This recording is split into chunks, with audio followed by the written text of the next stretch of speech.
3장 10절에서 23절까지 말씀 3주간에 걸쳐서 계속 이 본문을 살핍니다. 또 말씀을 기억하면서 한 절씩 읽도록 하겠습니다. 내게 주신 하나님의 은혜를 따라 내가 지혜로운 건축자와 같이 터를 닦아두매 다른 이가 그 위에 세우나 그러나 각각 어떻게 그 위에 세울까를 조심할지니라.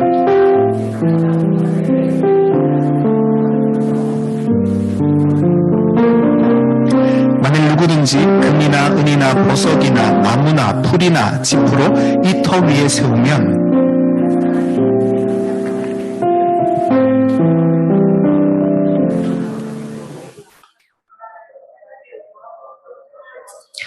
만일 누구든지 그 위에 세운 공적이 그대로 있으면 상을 받고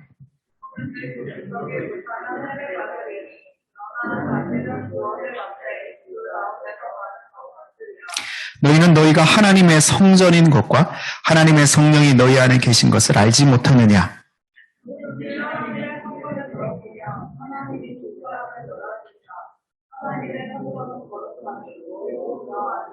아무도 자신을 속이지 말라. 너희 중에 누구든지 이 세상에서 지혜 있는 줄로 생각하거든 어리석은 자가 되라. 그리하여야 지혜로운 자가 되리라.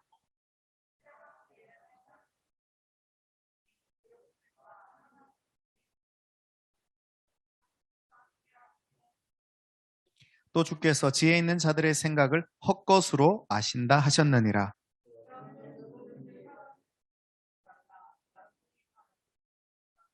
바울이나 아볼로나 게바나 세계나 생명이나 사망이나 지금 것이나 장래 것이나 다 너희의 것이요. 같이 있습니다.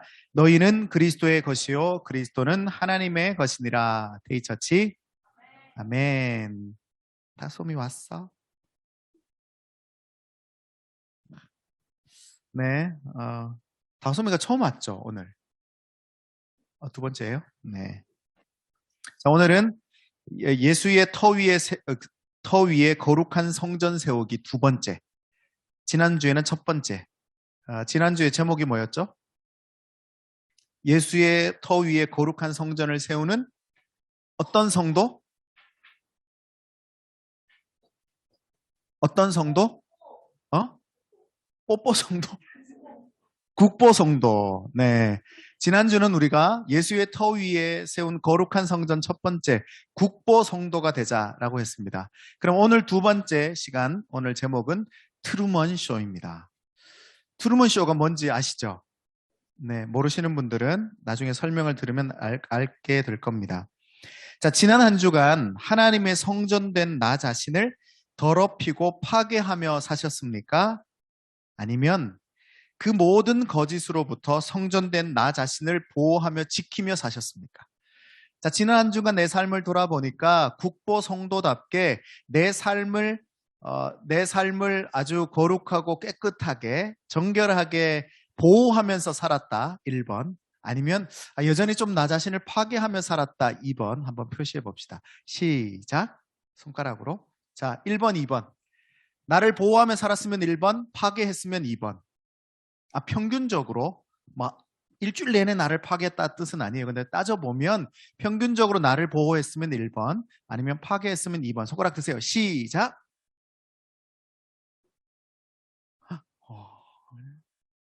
진짜 물어봐도 돼요? 어떤 부분이 1번이었는지 막 물어봐도 돼?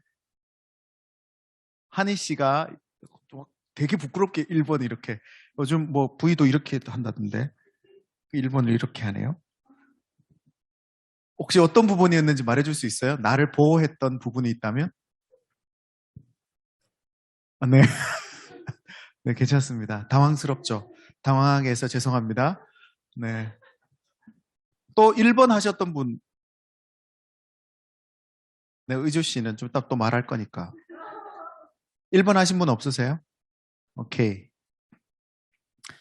이번 한 주간 또 나를 보호하면서 한 주간을 사셨으면 좋겠습니다. 1번으로 다 사셨으면 좋겠어요. 거룩하고 정결하게 관리되어야 할 성전이 다름 아닌 누구라고요? 나 자신, 성도 자신이 거룩하게 관리되어야 할 대상입니다. 하나님의 성전을 깨끗하게 하고 아름답게 하듯이 성도 자신을 모든 영역에서 그렇게 아름답고 깨끗하게 해야 하죠. 하지만 모두 다 아는 것처럼 그게 그렇게 쉽지 않습니다. 2주간 안 왔죠, 자기 현장에. 이런 답변이 없었단 말이야. 자, 모두 다 아는 것처럼 그렇게 나를 보호하고 깨끗하게 만드는 것이 쉽지 않습니다. 어렵죠. 하나님의 성전을 아름답게 관리하고 거룩하게 하는 것은 너무 기쁜 일입니다. 너무 소중한 일입니다. 영광스러운 일입니다. 온 마음과 정성을 다해서 책임져야 할 일이 하나님의 성전을 깨끗하게 하는 거죠. 어제 저녁에 공연이 있었습니다. 그리고 선호 씨가 왔었어요. 와서 온 이 홀을 청소기로 깨끗하게 다 밀었습니다. 너무 기쁘게 아주. 네. 내가 하겠다는데 굳이 막 자기가 하겠다고 막 뺐더라고. 사실은 이렇게 청소를 하고 깨끗하게 하는 것은 굉장히 중요한 일입니다. 지금 이것도 지금 어제 선호 씨, 민진 씨가 가지고 온 거예요. 우리는 윤민영 목사님 하나씩 골라가라고 얘기하더라고. 그래서 아니야. 여기 놔두라고. 가져가는 게 아니고? 아니, 나 집에 가져갈 건데. 나 주는 거라고 그렇게 이해했어요. 모르겠어. 나는 가져갈 거야. 나 이거 너무 마음에 들어서 가져갈 거야, 이거. 그런데 어쨌든, 당황스러워서 말이 안 나오는데. 여기 놔둔다고. 윤민영 목사 어제 나한테 그렇게 얘기 안 했는데. 자. 어쨌든, 어제 청소를 깨끗하게 했습니다. 네. 하나님의 성전, 하나님의 교회를 위해서는 수고하고 헌신하는 것을 우리는 아주 당연하다 여깁니다. 그래서 기꺼이 내어놓으려고 합니다. 기꺼이 내 시간과 물질, 관심과 열정을 교회를 위해 기꺼이 바치고 싶어하는 게 성도들이죠. 너무 좋습니다. 정말 멋진 일이죠. 사실 그렇게 기꺼이 교회를 위해서 내 시간과 물질과 헌신을 드리려고 했기 때문에, 드려왔기 때문에 오늘날 한국교회가 이렇게 아름답게 세워진 것도 사실이에요. 그래서 그 헌신과 그 마음을 우리는 분명하게 기억하고 있어야 합니다.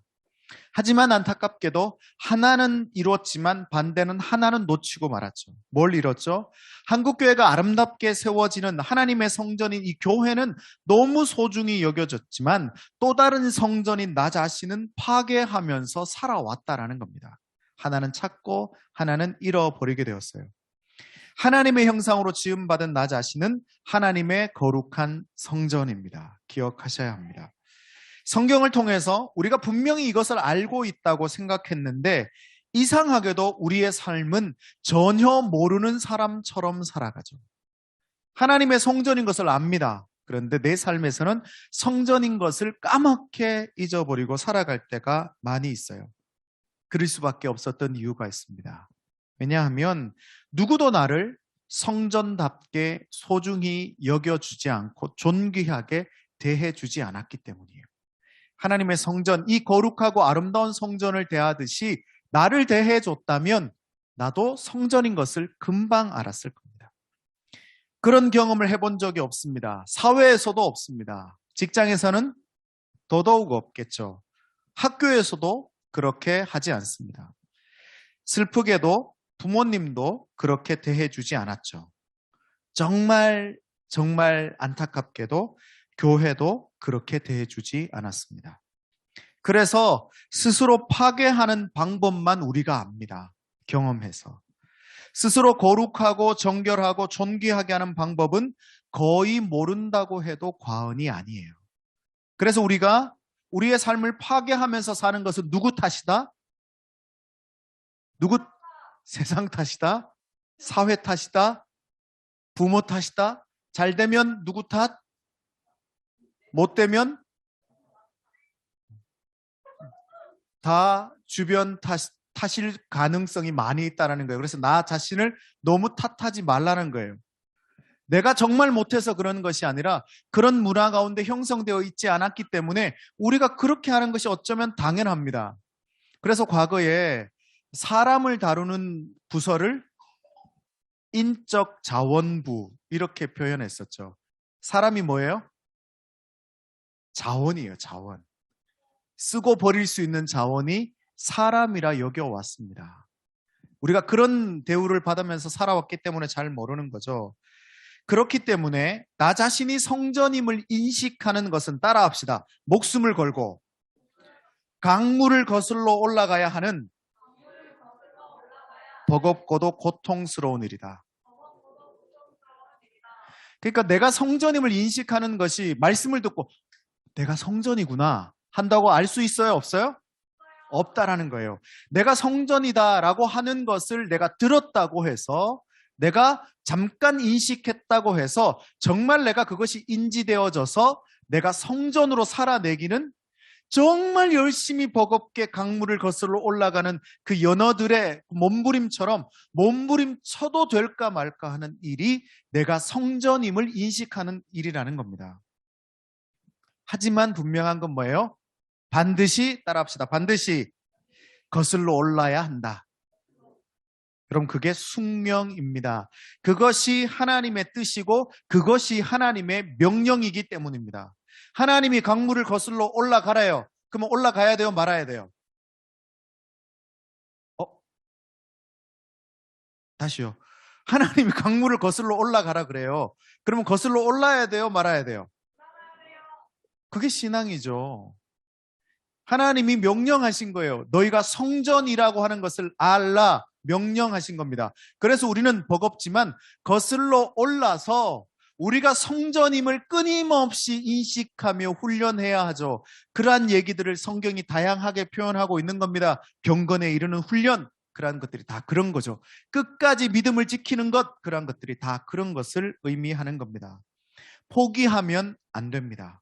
멈추어도 안 됩니다. 소망을 잃어서도 안 됩니다. 거슬러 올라가다가 다시 떠내려올 수 있어요. 그때 포기하면 안 돼요. 나는 안 돼. 누군가는 막 올라가는 것 같아. 나는 못 올라가는 것 같아. 그렇다고 해서 멈추거나 절망하면 안 됩니다. 왜냐하면요. 따라합시다. 하나님의 뜻이라면 반드시 될 것이기 때문이다. 할렐루야. 우리 뜻은 안 될 수 있습니다. 나의 뜻은 안 될 수 있습니다. 하지만 하나님의 뜻은 반드시 됩니다. 왜요? 하나님이 하게 하실 거기 때문에 그래요. 우리를 거꾸로 올라가게 하실 것이기 때문입니다. 성도들이 거꾸로 올라갈 수 있다는 이 좋은 소식이 뭡니까? 제가 지금 정답도 다 얘기했어요. 성도들이 거슬러 올라갈 수 있다라고 하는 이 좋은 소식이 뭐예요? 그 좋은 소식이 복음입니다. 복음이라고 하는 것은 굿뉴스, 그냥 좋은 소식이 아니라 나는 못 올라갈 것 같은데 하나님이 나를 그 거꾸로 올라가게 하시는 그 길을 가게 하시는 그 멋진 일이 일어날 거다. 그게 복음이라는 뜻이에요. 그래서 복음이 뭐야? 그러면 좋은 소식이야. 이렇게 말하면 안 되죠. 이 좋은 소식을 많이 풀어서 이야기할 수 있어야 합니다. 스스로를 돌아보면 못할 것 같고 안 될 것 같고 부족한 것처럼 보일 수 있습니다. 그죠? 내가 나 자신을 보면 안 될 것 같아요. 내가 내 삶을 보면 안 될 것 같아. 지난주를 봐도 안 될 것 같아. 하지만 하나님이 되게 하시는 것, 그것이 복음인 거예요. 우리는 안 됩니다. 맞아요. 하지만 따라합시다. 예수는 된다. 뭐라고요? 여러분 성도는 그걸 자랑하고 사는 사람입니다. 너 안 되잖아. 맞아, 난 안 돼. 근데 예수는 된다. 한번 해보세요. 죄송합니다, 조사님. 너희들 안 되잖아. 연기하라고요. 너희들 안 되잖아. 권 집사님 안 되시잖아요. 저한테 하는 거예요? 하지만 예수는 돼. 예수는 될 거야. 예수는 되지. 그렇게 말하고 살아가는 자들이 성도라는 겁니다. 그래서 그렇게 외치십시오. 예수가 강물을 거슬러 오르시기 위해 십자가를 지신 겁니다. 이제 우리가 해야 할 일은 십자가의 방주에 올라타는 거예요. 그래서 강물을 거슬러 올라가시는 예수의 방주 위에서 우리가 해야 할 일을 하는 겁니다. 방주 위에서 우리는 뭘 하면 될까요? 한번 생각해 보세요. 예수의 십자가라고 하는 방주 위에 우리가 올라탔습니다. 그 방주 위에서 우리가 할 수 있는 일이 뭘까요? 가만히 있어? 방주에서? 또요. 한번 생각해 봐요. 조금 더. 조금 더 상상력을 발휘해서 방주에서 무슨 일을 할 수 있을까 한번 찾아보세요. 먹고 자고 놀고 쉬고. 좋아요. 또 그래도 양심이 있지. 작은 노력이지만 물론 하나님께서 그 방주가 가게 하실 거지만 작은 노력으로 근데 지금 하고 있잖아요. 작은 노력으로 노를 젓는 것일 수도 있고 사람들을 초대하는 것처럼 방주 안에 있는 다른 지체들을 돌보는 것일 수도 있고 지쳐있는 이웃을 격려하는 것일 수도 있겠죠. 방주에 타고 먹고 노고 맞는데 먹고 놀면서 내 옆에 지쳐있는 자들을 돌보는 일을 얼마든지 할 수 있겠죠. 배고픈 자들을 위해서 요리를 하거나 구석구석을 청소하는 일일 수도 있습니다. 혹은 물에 빠져있는 자들의 손을 잡아 방주 안으로 이끌어 들이는 것일 수도 있고 앞으로 나아가는데 걸림돌이 되어 있는 큰 바위 같은 것들을 힘써 함께 제거하는 것일 수 있습니다. 상상해 보면 예수라는 십자가의 방주에 올라타고 있으면서도 우리가 할 수 있는 일들이 굉장히 많이 있어요. 그런 일을 해야 되도록 부름받은 자들이 성전으로 부름받은 저와 여러분입니다. 오늘 이 바울의 이야기를 통해서 예수의 터 위에 세워지는 거룩한 성전으로 살아가는 두 번째 방법에 대해서 이야기해 보려고 해요. 한번 생각해 보십시오. 하나님의 성전으로 살아내는 것이 왜 그렇게 어려울까?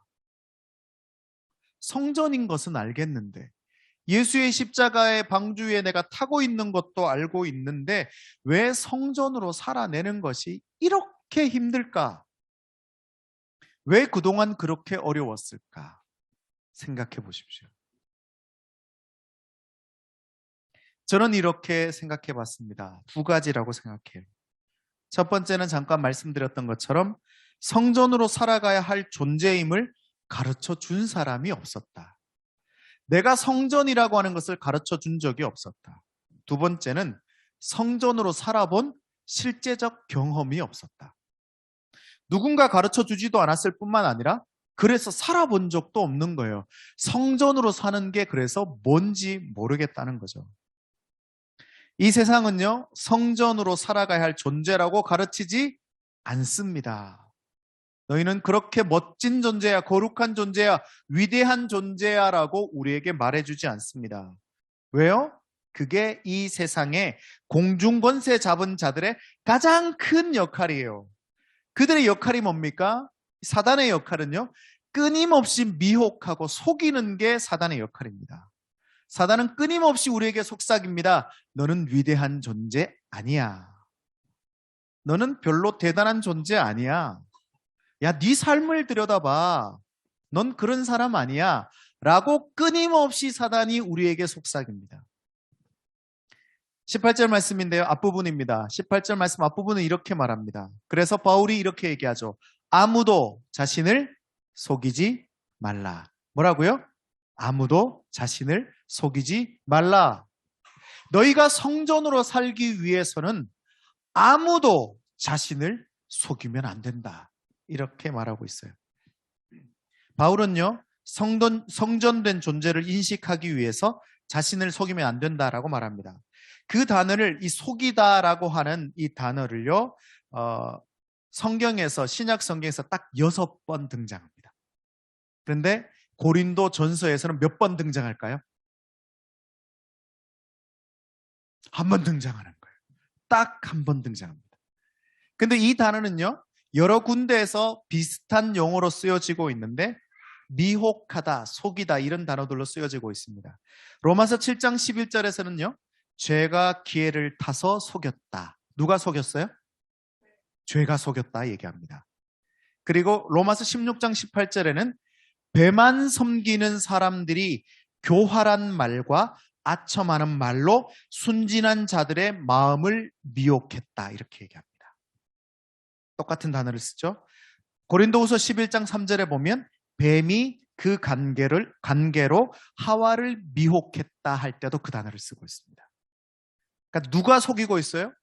죄가 속이고 배만 위하는 사람들이 교활한 말과 아첨하는 말로 순진한 자들의 마음을 속이고 뱀이 하와를 속이는 일. 그러한 일들을 누가 겪고 있는 거예요? 우리가 겪고 있다라는 겁니다. 결국 이런 속임수들로 우리는 하나님의 지혜, 하나님 안에 있는 지혜, 지혜이신 하나님 그 자체를 찾고 구하고 갈망하도록 놓아두지 않는다라는 겁니다. 하나님만 바라보게 하지 않아요. 하나님의 지혜만을 찾게 하지 않습니다. 지혜이신 그 하나님만을 바라게 하지 않아요. 그게 사단의 역할이겠죠. 이런 속임수들은 다른 곳에 더 달콤하고 아름답고 행복한 지혜가 있다고 속삭입니다. 야, 하나님 안에 있는 지혜 말고 더 달콤한 게 있다. 더 멋진 게 있어. 더 아름다운 게 있어라고 계속해서 유혹하고 미혹합니다. 그런 이야기들이 반복되고 그런 이야기들이 이곳저곳에서 여기 갔더니 거기도 얘기하고 저기 갔더니 저기도 얘기하고 저기 갔더니 저기도 얘기하면 그때부터는 어떤 마음이 드는 거예요? 그때부터는 그 이야기들이 보암직하고 먹음직해지는 거예요. 그게 누구의 상태예요? 하와의 모습이었죠. 뱀이 와서 야, 저거 먹어도 돼. 정말 달콤해. 하나님처럼 될 걸. 처음엔 좀 거절했겠죠. 우리가 보는 하와는 뱀이 와서 그냥 지나가는 말로 야, 저거 먹으면 하나님처럼 돼 하고 지나갔는데 하와가 그래? 하고 먹었을까요? 안 그랬겠죠. 뱀이 와서 또 몇 번을 얘기했을 겁니다. 하와가 처음에는 그런 얘기 하지 마. 하나님 먹지 말라 그래서 막 이런 말도 했을 것 같아요. 근데 또 와요. 또 누가 얘기해? 또 얘기해. 또 얘기해. 그랬더니 드디어 그것들이 보암직하고 먹음직스러워졌겠죠. 그렇게 하나님의 지혜가 아니라 이 세상 지혜를 취하고 입안 가득 채워 넣습니다. 여러분, 하나님의 지혜가 아니라 이 세상의 지혜의 맛은 어떨까요? 기가 막힙니다. 달콤합니다. 멋지죠? 어디서 먹어본 적이 없는 맛일 것이기 때문에 기가 막힌 맛이 나는 거예요. 이 맛을 한번 보고 나면 끊어낼 수 없는 맛이 될 겁니다. 그 맛을 보고 나면 더 이상 하나님의 지혜를 맛보고 싶은 마음이 사라져요. 하나님의 지혜보다 더 달콤하게 여겨지니까요. 여러분, 죄의 맛이 그렇습니다. 교활한 말과 아첨하는 말의 맛이 그렇습니다. 뱀의 간계가 그렇게 맛있어요. 바울은 그 속임수를 벗어버릴 수 있는 방법은 아이러니하게도 어리석은 자가 되라 이렇게 말합니다. 더 지혜로워져라 이렇게 말하지 않고 반대로 어리석어져라 이렇게 18절 후반부에 말하는데요. 같이 한번 읽어봅시다. 시작.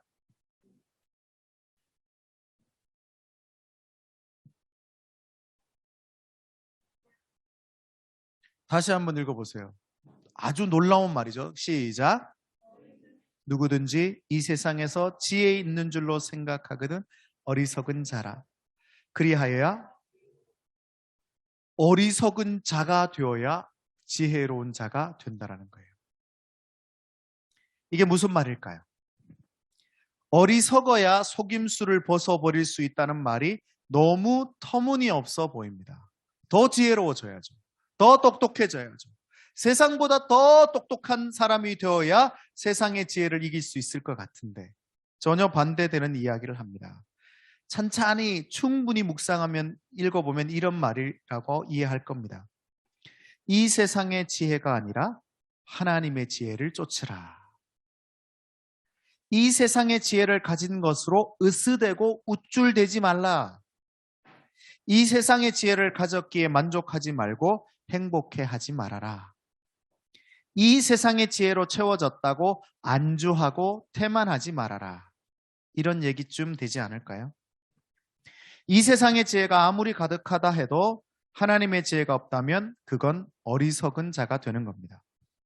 왜냐하면요, 세상의 지혜를 따르다가 그 지혜에 속아 넘어가게 되고 결국 세상의 지혜의 종이 되게 될 것이기 때문이죠. 술의 원리와 똑같습니다. 술의 원리가 어떻게 되나요? 네, 요셉 씨, 술의 원리를 잘 아는 요셉 씨가 한번 술의 원리가 어떻게 되죠?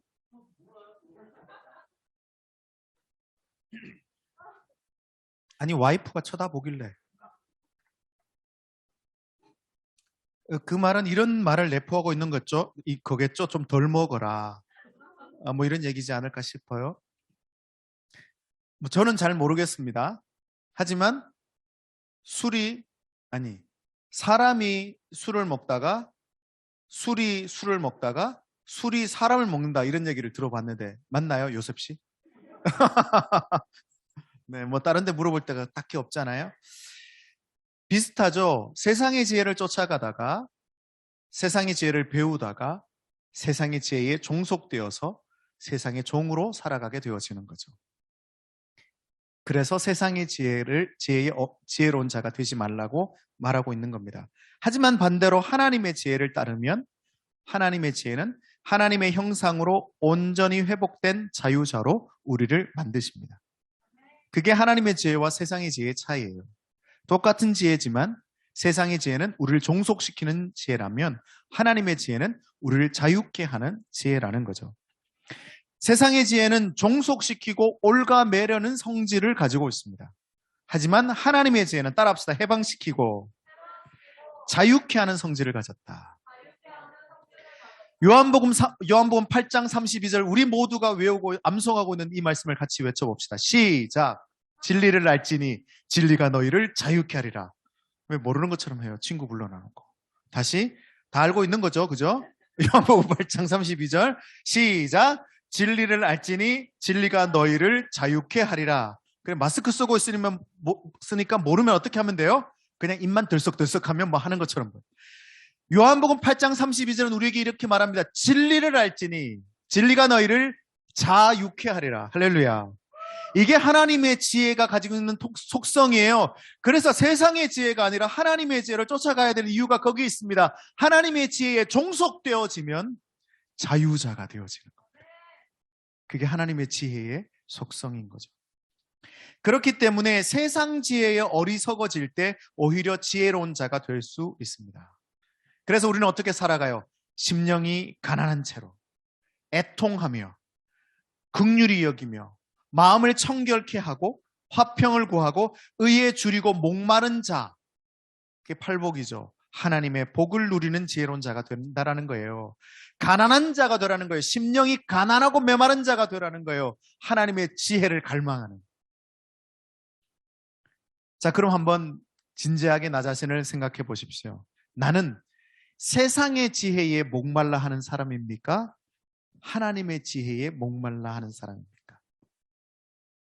세상의 지혜를 채우기 위해 애를 쓰는 사람입니까? 하나님의 지혜를 채우기 위해서 애를 쓰는 사람인가요? 또한 나의 관심은 세상에 있습니까? 하나님께 있습니까? 나의 일주일간의 삶을 돌아보면 모든 관심이 뭐 먹고 어떻게 살고 뭐 할지에만 관심이 있습니까? 하나님의 뜻, 하나님의 은혜, 하나님의 사랑 이런 것을 구하며 찾고 있습니까? 생각해 보라는 거예요. 나의 마음은 무엇 때문에 술렁이고 흔들거리고 있는지 들여다보라는 거예요. 내가 하나님의 지혜를 놓치고 살아가고 있어. 그것 때문에 우리의 마음이 막 술렁거려진다면 오늘 하나님과의 교제가 없었네? 어떡하지? 막 갈망이 되어져서 하나님을 찾고 싶고 하나님을 구하고 싶은 일들이 막 너무 생겨. 그래서 자기 전에 아무리 피곤해도 막 하나님과의 교제를 하기 위해서 기가 막히지 않나요? 그런 일들이 우리 가운데 일어날 수 있다면 너무 멋진 일이 일어날 것 같아요. 지난 한 주간 나의 간절한 소망이 무엇이었는지 한번 들여다봅시다. 나의 진짜 깊은 고민거리가 무엇이었는지 떠올려 봅시다. 하나님의 지혜를 구하는 것이 아니었다면 나는 분명 세상의 지혜를 쫓았던 겁니다. 내가 세상의 지혜를 쫓았는지 안 쫓았는지 잘 모르겠다는 분들 계시죠? 괜찮습니다. 생각 안 하셔도 돼요. 이것만 생각해 보면 됩니다. 지난 한 주 나는 하나님의 지혜를 쫓았는가, 구했는가? 그가 아니면 다 세상의 지혜입니다. 세상의 지혜를 쫓았다면 오늘 바울이 얘기한 것처럼 스스로 속이는 자로 살아가고 있다라는 거예요. 스스로 속이는 자로 살아가니까 나 자신을 파괴할 수밖에 없죠. 하나님의 지혜, 하나님의 은혜가 부어지지 않으니까 나 자신을 더럽힐 수밖에 없습니다. 나 자신을 깨고 부수면서 살아갈 수밖에 없는 거죠. 그래서 사단의 속임수에 허우적거리며 죄에게 모든 기회를 다 양보하고 배만 채우기 위해서 허덕이며 살아가게 되어지는 거죠. 더 이상 속아서는 안 됩니다. 오늘 우리가 주일 예배로 하나님께서 초대하신 이 예배 가운데 나온 것은요, 속임수에 더 이상 넘어가지 않기 위함이에요. 그래서 또 다짐하기 위함입니다. 하나님, 속았어요. 맞아요. 또 속았던 것 같아요. 사단에게 또 미혹당했어요. 죄에게 기회를 또 내어주었어요. 배만 채우며 살았어요. 하나님, 속았어요. 다시 돌아섭니다. 그리고 성전으로 살아갑니다. 이 선언이 오늘 예배로 초대되어진 우리의 선언이어야 합니다. 그래서요, 이 모든 속임수들에 대해서 거절하고, 따라합시다. 거절하고, 거부하고, 속임수가 거짓임을 알고 거북해야 한다. 그러니까 속임수가 내게 일어날 때 거절해야 돼요. 거부해야 돼요. 그리고 그게 되게 거북해야 돼요. 내가 속았다는 것을 알고 내가 나를 파괴하기 시작하면 굉장히 불편해져야 돼. 근데 나 자신을 한탄하는 게 편한 분들 계시죠? 저도 그랬던 사람 중에 하나죠. 그래서 나 자신을 한탄하고 나 자신을 책망하는 것이 너무 익숙하고 빠른 사람들이 있어요.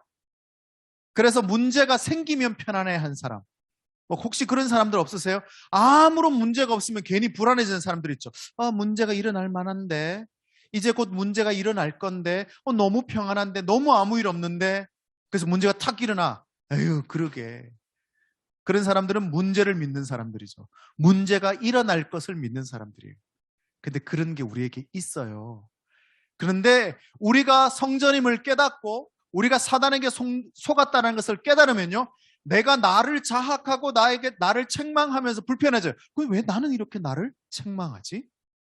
왜 자꾸 나는 나에게 이렇게 회초리질을 하지? 왜 나는 이렇게 나 자신을 미워하지? 라고 하는 이 거북한 마음이 그냥 자연스럽게 일어날 겁니다. 그게 속임수를 이겨내는 모습이 되는 거죠.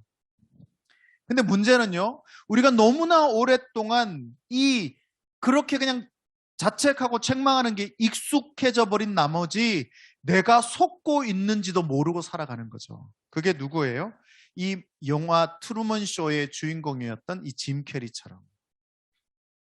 이 영화는요, 거대하게 꾸며진 세트장 속에서 살아가는 이 짐 캐리의 이야기를 다룹니다.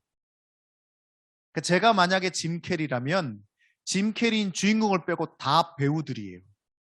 돈을 받고 일하는. 그러니까 이것도 세트장이고 수원 전체가 세트장인 거예요. 영화가 그렇게 구성되어지죠. 그래서 이 세상이 거짓이라고 하는 것을 모르는 사람은 주인공 짐 캐리밖에 없습니다. 나머지는 다 배우들이죠. 여러분, 성도인 나도 마찬가지예요. 트루먼 쇼에 발음이 안 돼요. 트루먼 쇼의 세트장 같은 세상 속에서 살아가는 주인공처럼 내가 살아가고 있는 거죠. 그래서 짜여진 각본대로 세상의 지혜를 쫓으며 살아가고 있는 겁니다. 여러분, 우리는 이 땅에 태어남과 동시에 사단의 세트장 속에 들어갑니다. 그리고 그 세상의 세트장은 끊임없이 우리에게 세상의 지혜를 구하며 살아가도록 각본이 다 짜여져 있습니다. 그렇게 가정에서도 배우고, 그렇게 학교에서도 배우고, 그렇게 만나는 모든 사람들에게 배웁니다. 돈 벌어야지, 빨리 지금 주식 투자해야지, 지금 빨리 집 사야지, 영끌해야지를 우리에게 가르쳐 주죠. 그리고 그렇게 살아가고 있지 않으면, 이 세상이 말한 대로 살아가고 있지 않으면 손가락질을 받거나 소외를 받거나 아니면 문제가 일어납니다. 그렇게 배워서 우리는 그 길을 걸어가게 되는 거죠. 그래서 아무런 생각 없이 그냥 막 따라가는 거예요. 여러분, 따라가더라도 생각을 많이 하고 따라가야 합니다. 따라가는 게 잘못된 것이 아니라 생각 안 하고 따라가는 게 잘못이에요. 나는 그걸 못해. 나는 지금 100m 달리기를 할 수 있는 몸 상태가 아니야. 조만간에 하프 마라톤 대회 있다고 하더라고요. 오늘이다. 오늘 하프 마라톤 대회가 있어요. 근데 그거 보고 내가 마라톤을 갑자기 하고 싶어졌어요. 그래서 오늘 제가 하프 마라톤을 뛰면 어떻게 되겠습니까? 여러분을 못 보는 거죠. 그 일을 진짜 내가 할 수 있으려면 한 달, 두 달, 세 달, 어쩌면 1년 전부터 열심히 몸을 가꾸고 운동하고 하면서 그 마라톤을 할 수 있는 상황이 되었을 때 마라톤을 하는 게 맞는 것이지, 누가 말한다고 달리기 좋은 거 누가 몰라요? 근데 한번 뛰어보세요. 고관절이 너무 아파요. 좀 무리해서 뛰고 나면 2주, 3주간 걷지를 못해요. 다 알지만 그것을 하려면 정말 많이 고민하고 따라내어야 하는 것이라는 거예요. 우리는 이 짜여진 각본, 짜여진 세상 속에서 세상의 지혜를 쫓아 살아가고 있습니다. 결국 짐 캐리가 어떻게 했나요? 그 세트장을 뛰쳐나왔죠. 그것처럼 이 사단이 만들어 놓은 세트장을 우리는 뛰쳐나와야 합니다. 그리고 하나님의 지혜를 구해야 합니다. 그럼 우리가 이 세트장을 뛰어나오기 위해서, 이 세상의 세트장을 뛰쳐나오기 위해서 뭐가 필요한가요? 예수가 필요합니다. 이제 좀 구체적으로 세트장을 뛰쳐나오기 위해서 짐 캐리는 제일 먼저 뭘 했을까요? 그 세트장인 걸 알아야 돼요. 그러기 위해서 뭘 해야 될 거예요? 첫 번째, 짐 캐리가 뭘 시작했어요? 네. 의심. 훌륭한 친구분이 오셨네. 따라합시다. 의심하셔야 합니다. 제일 먼저 의심해야 돼요. 짐 캐리는 의심했습니다. 저 끝에 수평선이 보이는데 저게 진짜가 아닌 것 같아. 그래서 짐 캐리가 배를 타고 막 가는데 막 다 막죠. 근데 결국 가서 때려보니까 그게 판넬이었어요. 의심해야 합니다. 뭘 의심하는 거예요? 내게 일어나고 있는 것들, 내 삶에 대한 의심이 필요합니다.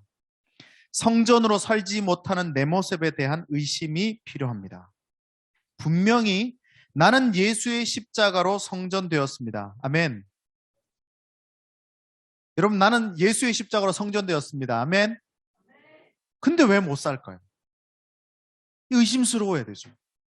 분명히 나는 예수의 십자가로 성전이 되었는데 왜 내 삶에는 성전된 삶이 일어나지 않을까 궁금해하죠.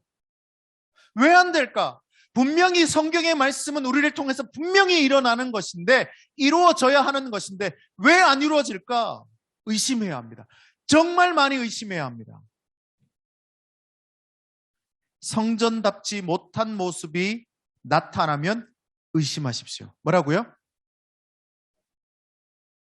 성전답지 못한 모습이 이번 주에 일어나잖아요? 바로 의심하셔야 합니다. 왜? 내가 왜 이렇게 행동하지? 왜 난 저 사람이 밉지? 왜 이 상황에서 나는 이렇게 분노가 일어나지? 왜 나는 나를 채찍질하지? 왜 나는 나를 죽이지? 의심하셔야 합니다. 그냥 넘기면 안 돼요. 속임수라고 생각이 든다면 그냥 넘기면 안 됩니다. 무언가 내가 지금 속고 있는 것처럼 여겨지면 내가 죄에 빠졌어. 그러면 죄의 그 유혹에 내가 넘어갔어요. 죄가 기회를 틈타서 나를 넘어지게 하니까. 그러면 그때 왜 나는 죄에게 넘어졌지?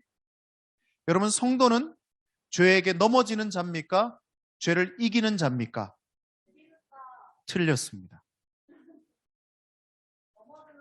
틀렸습니다. 그 정답이 뭘까요? 도망치는 자. 죄에서 도망치는 자.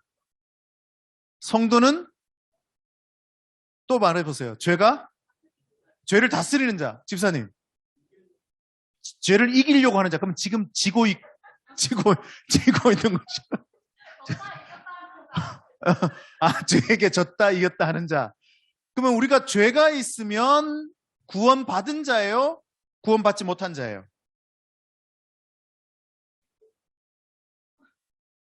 자기 말대로 하면 죄가 있다가 없다가 하니까 구원이 있다가 없다가. 죄가 할렐루야. 자, 성도는 어떤 자? 죄가 왜 없죠? 자, 예수께서 십자가에 달려 2000년 전에 죽으실 때 우리의 죄, 과거의 죄, 현재의 죄, 미래의 죄 중에 어떤 죄를 해결하셨나요? 그러면 우리에게 죄가 있어요, 없어요? 그러면 우리가 죄를 짓습니까, 안 짓습니까?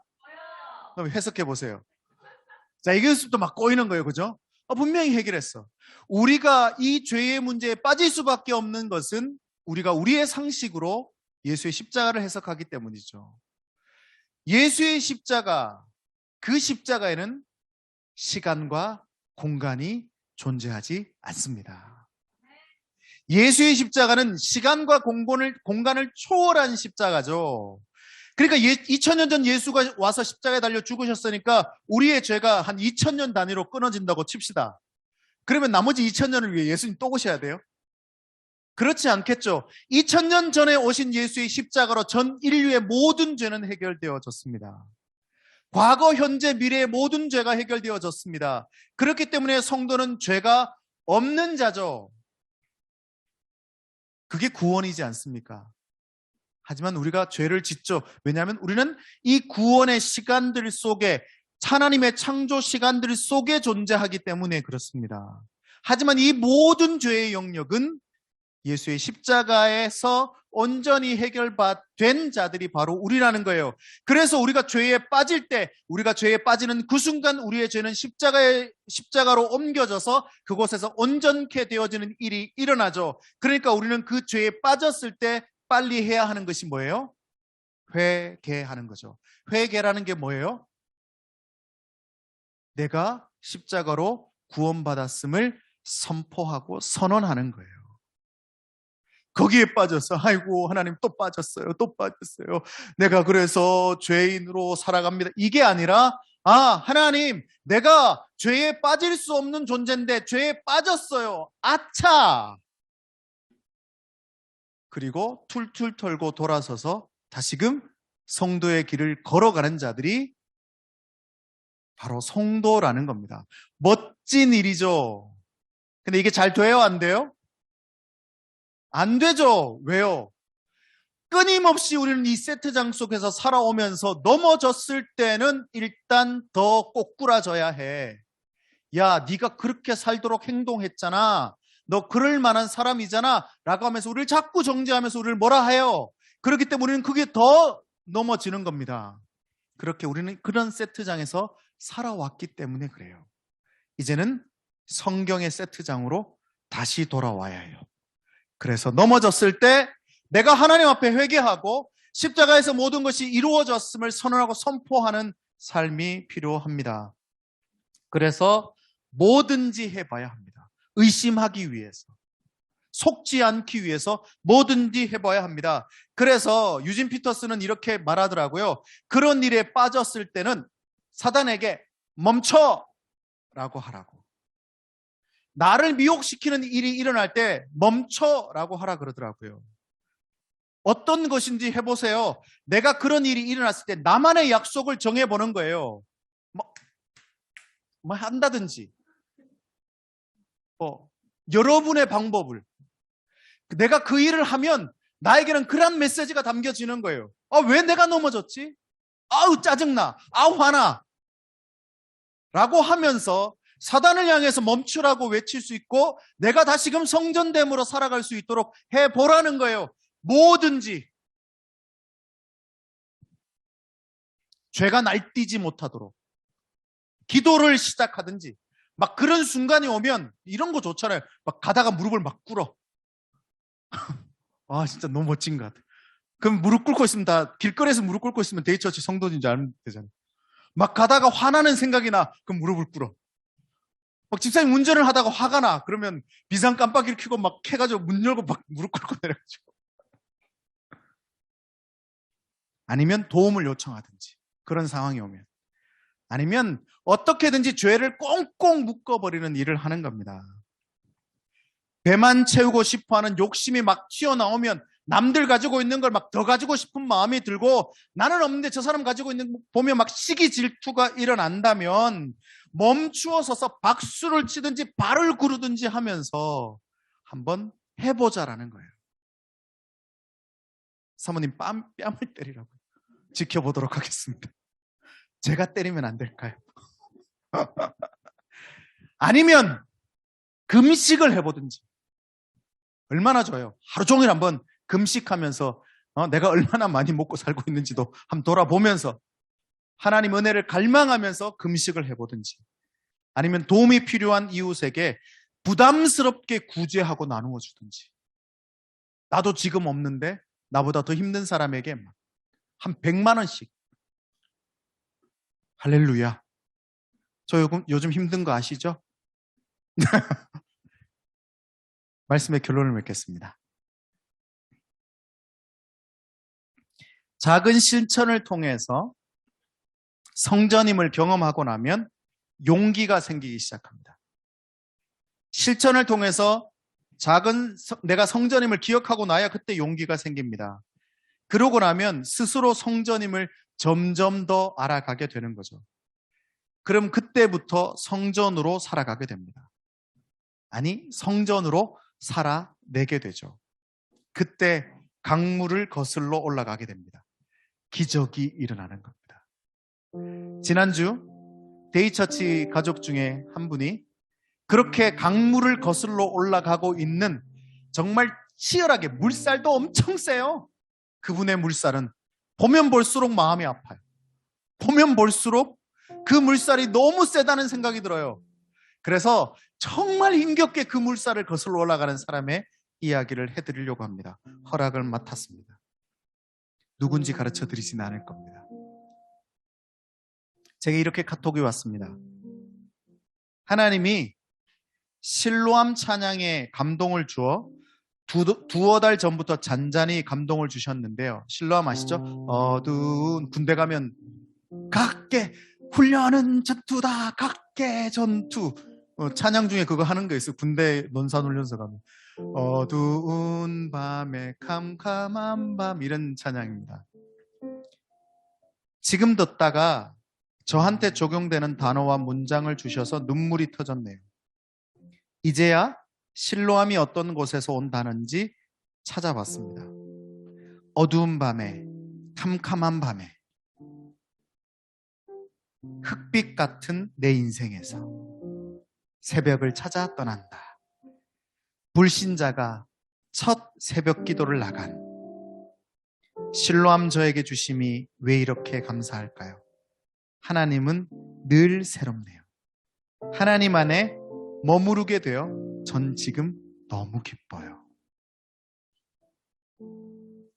이분 여전히 강물을 거슬러 올라가고 있습니다. 그런데 강물을 거슬러 올라가고 있더라고요. 모르겠어요. 그 한중간에 멈춰 있는지도 모르겠습니다. 그럼 여러분의 삶은 어떠십니까? 강물이 막 너무 세차게 물살이 내려오고 있는 분들이 있지는 않으세요?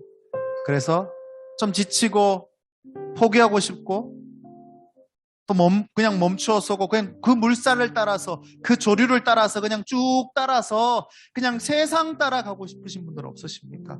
그게 너무 편하거든요. 남들 살아가는 대로 살아가는 게 제일 좋습니다. 돈 벌으러 할 때 돈 벌고 열심히 일할 때 일하고 남들 다 가는 그곳으로 따라가는 게 그렇게 좋고 쉬울 텐데, 꼭 성경은 우리에게 이 힘든 길을 거슬러 올라가래요. 남들 다 가는 넓은 길 놔두고 좁은 길 가래요. 가시밭길을 가래요. 얼마나 힘들겠어요.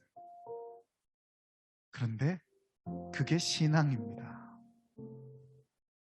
오늘 우리가 발견해야 할 것이 있다면 예수의 십자가의 방주에 내가 타고 있다라는 것을 오늘 선명하게 깨달으셔요. 그래서 내 힘으로 거슬러 올라가는 것이 아니라 예수의 힘으로, 성령의 힘으로, 하나님의 힘으로 이 강물을 거슬러 올라낼 수 있는 존재라고 하는 것을 그냥 확 인식하고 도장을 찍어버려야 돼요. 내가 그런 존재라는 거. 여러분 기억하십시오. 지금도 잘하고 있습니다. 지금도 여러분이 열심히 거슬러 강물을 올라가고 있어요. 자, 속으로 따라하십시오. 나는 지금 잘하고 있다. 좀 힘들지만 잘 버티고 있다. 좀 어렵지만 잘 견디고 있다. 그게 하나님이 여러분에게 하시는 말씀이고 여러분 자신이 여러분에게 하셔야 될 얘기입니다. 이 시간 테이스토를 좀 작성하겠습니다. 혹 묵상하고 생각하실 분들이 있다면 좀 묵상하고 생각해 보셔도 좋습니다. 정리해 보셔도 좋습니다.